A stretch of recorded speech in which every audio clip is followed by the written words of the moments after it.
পশ্চিমবঙ্গের সমস্ত চাকরি প্রার্থীদের জন্য রয়েছে নতুন একটি বড় খুশির খবর। শিশু সুরক্ষা দপ্তরের পক্ষ থেকে নতুন করে বিভিন্ন পদে কর্মী নিয়োগের একটি বিজ্ঞপ্তি প্রকাশিত হয়েছে, যেখানে ভারতীয় নাগরিক তথা পশ্চিমবঙ্গের যে কোনো জেলার স্থানীয় বাসিন্দার হয়ে থাকলে কিন্তু এখানে আবেদন করতে পারবে। শিশু সুরক্ষা দপ্তরে আবেদন করার জন্য প্রয়োজনীয় কাগজপত্র সমস্ত বিস্তারিত বিষয় আজকের এই ভিডিওয়ে স্টেপ বাই স্টেপ বুঝিয়ে দেবো। তো অবশ্যই ভিডিওটি শুরু থেকে শেষ পর্যন্ত দেখতে থাকুন।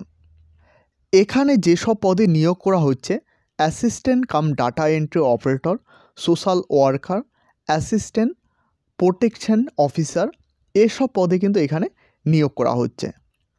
প্রোটেকশন অফিসার পদে আবেদন করার জন্য এখানে এডুকেশন কোয়ালিফিকেশান চাওয়া হয়েছে পোস্ট গ্র্যাজুয়েট, যে কোনো ইউনিভার্সিটি থেকে এখানে কিন্তু পোস্ট গ্র্যাজুয়েট করতে হবে। এখানে দেখতে পাচ্ছ social work, sociology, child development, human right, public administration, এসব কিন্তু এখানে চাওয়া হয়েছে। এরপর দেখতে পাচ্ছ ল, পাবলিক হেলথ, এসব কিন্তু এখানে চাওয়া হয়েছে।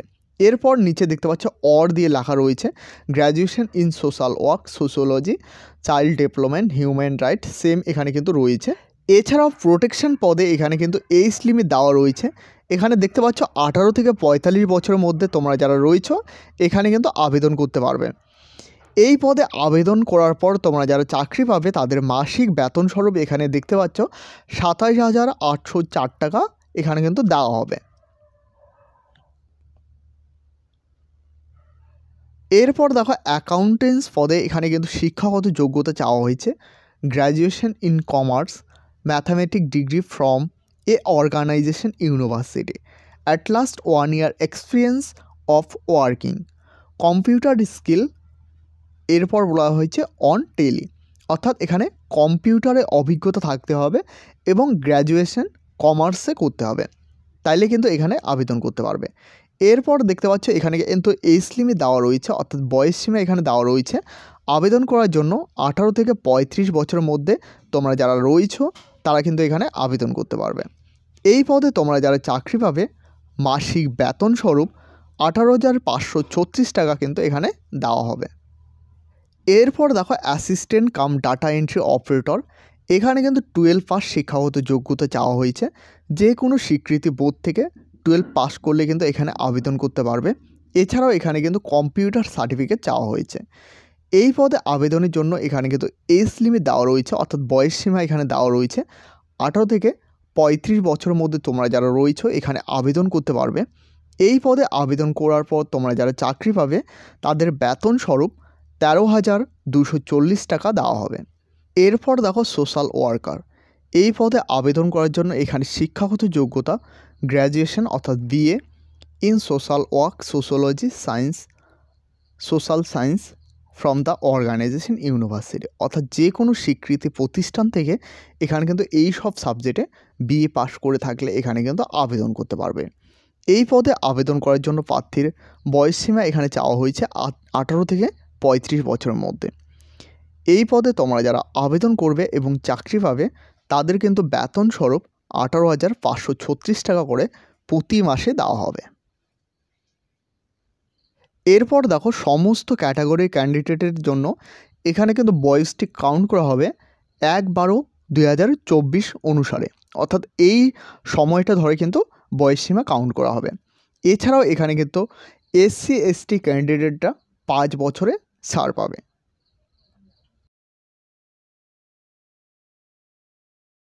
এখানে দেখতে পাচ্ছ মোড অফ সিলেকশন, অর্থাৎ সিলেকশন প্রক্রিয়া এখানে কি রয়েছে। তো এখানে টোটাল 3টে স্টেপে নিয়োগ করা হবে। তো এখানে প্রথমে দেখতে পাচ্ছ রিটেন টেস্ট হবে, এরপর কম্পিউটার টেস্ট হবে, এরপর ভাইভা ভয়েস টেস্ট হবে। এরপর এখানে দেখতে পাচ্ছ প্রোটেকশন অফিসার পদে এখানে কিন্তু রিটেন টেস্টে এখানে থাকতেছে 80 নম্বর, এরপর কম্পিউটার টেস্টে 10 নম্বর, ভাইভা ভয়েস টেস্টে এখানে কিন্তু 10 নম্বর থাকতেছে, টোটাল 100 নম্বরের পরীক্ষা হবে। সেম সোশ্যাল ওয়ার্কারের ক্ষেত্রে এখানে লিখিত পরীক্ষায় থাকতেছে 80 নম্বর, কম্পিউটার টেস্টে 10 নম্বর এবং ভাইভা ভয়েস টেস্টে এখানে কিন্তু 10 নম্বর, টোটাল 100 নম্বর। এরপর অ্যাকাউন্টেন্সের ক্ষেত্রে কিন্তু সেম রয়েছে, অর্থাৎ 80 নম্বর লিখিত পরীক্ষায়, এরপর কম্পিউটার টেস্টে 10 নম্বর, ভাইভা ভয়েস টেস্টে এখানে 10 নম্বর রয়েছে, টোটাল 100 নম্বরের পরীক্ষা হবে। এরপর assistant cum data entry operator পদে কিন্তু সেম রয়েছে, অর্থাৎ লিখিত পরীক্ষায় 80 নাম্বার, কম্পিউটার টেস্টে 10 নাম্বার, ভাইভা ভয়েস টেস্টে 10 নাম্বার, টোটাল এখানে 100 নাম্বার। তো এখানে আবেদন পদ্ধতি কি রয়েছে? সর্বপ্রথম তোমাদের ইমেলের মাধ্যমে অনলাইনে তোমাদের আবেদন করতে হবে। ইমেলে আবেদন করার পর সর্বপ্রথম তোমাদের আবেদনপত্রটি প্রিন্ট আউট করতে হবে। তো আবেদনপত্রটি কোথায় পাবে? অফিসিয়াল ওয়েবসাইটে আমি লিঙ্ক দিয়ে দেবো, সেখান থেকে তোমরা কিন্তু আবেদনপত্রটি পেয়ে যাবে। সঠিকভাবে ফিল আপ করার পর তোমাদের প্রয়োজনীয় তথ্য এবং পিডিএফ ফাইল তৈরি করতে হবে। তৈরি করার পর সেই ফাইলটি তোমাদের ইমেলের মাধ্যমে অনলাইনে তোমাদের পাঠিয়ে দিতে হবে। এরপর দ্বিতীয় স্টেপ কি রয়েছে? আবেদনপত্রটি ফিল আপ করার পর সঙ্গে প্রয়োজনীয় নথি এবং সরাসরি জমা করতে হবে পোস্ট অফিসের মাধ্যমে। আবেদনপত্র এবং আবেদনপত্রের বিষয়ে আরও বিস্তারিত জানতে আমি কিন্তু ভিডিও ডিসক্রিপশানে লিঙ্ক দিয়ে রাখবো, সেখানে তোমরা ডাইরেক্ট গিয়ে বিস্তারিত দেখে নিতে পারবে।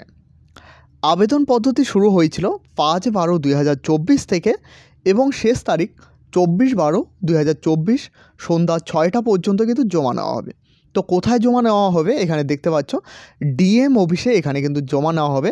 সেকশন এবং তোমাদের এখানে দেখতে পাচ্ছ রুম নং দেওয়া রয়েছে 209 দুতলা, অর্থাৎ সেকেন্ড ফ্লোর, জেলা ম্যাজিস্ট্রেট অফিসে ঝাড়গ্রাম। ড্রপ বক্সে নির্ধারিত ফরম্যাটে তোমাদের কিন্তু আবেদন করতে হবে। এছাড়াও তোমরা এখানে দেখতে পাচ্ছ তোমাদের কিন্তু এই আবেদনপত্র পোস্ট অফিসের মাধ্যমে তোমাদের পাঠাতে হবে, কিংবা তোমরা ডাইরেক্ট গিয়েও জমা করতে পারবে। আবেদন করার জন্য যে অনলাইনের মাধ্যমে আবেদন করবে, এখানে কিন্তু ইমেল আইডিটি দেওয়া রয়েছে। অবশ্যই সকলে ভালোভাবে এই ইমেল আইডিটি দেখে নেবে। এই ইমেল আইডিতে তোমাদের কিন্তু প্রথমে পাঠিয়ে দিতে হবে 24/12/2024 6টার আগে কিন্তু এখানে পাঠিয়ে দিতে হবে সবার প্রথমে। এরপর তোমাদের কিন্তু পোস্ট অফিস বা ডাইরেক্ট গিয়ে তোমরা জমা করতে পারবে। আবেদন করার জন্য এখানে যেসব ডকুমেন্ট চাওয়া হয়েছে, তো এখানে প্রথমে দেখতে পাচ্ছ submit to the self attested photocopy, অর্থাৎ ফটো চাওয়া হয়েছে। এরপর এখানে দেখতে পাচ্ছ বার্থ সার্টিফিকেট, মাধ্যমিক admit card, marksheet of the all academics qualification, অর্থাৎ যতগুলো মার্কশিট রয়েছে সমস্ত কিছু এখানে কিন্তু চাওয়া হয়েছে। এরপর দেখো অবশ্যই এগুলো সমস্ত কিছুর কিন্তু জেরক্স চাওয়া হয়েছে। এরপর দেখো certificate of the higher secondary education if any. এরপর computer education and experience, voter card, Aadhaar card and 2 copy recent passport সাইজের ফটোগ্রাফি। এরপর 1 to be self attested and the past and application from the candidate advised to the right his or father guardian name to the block additional photography।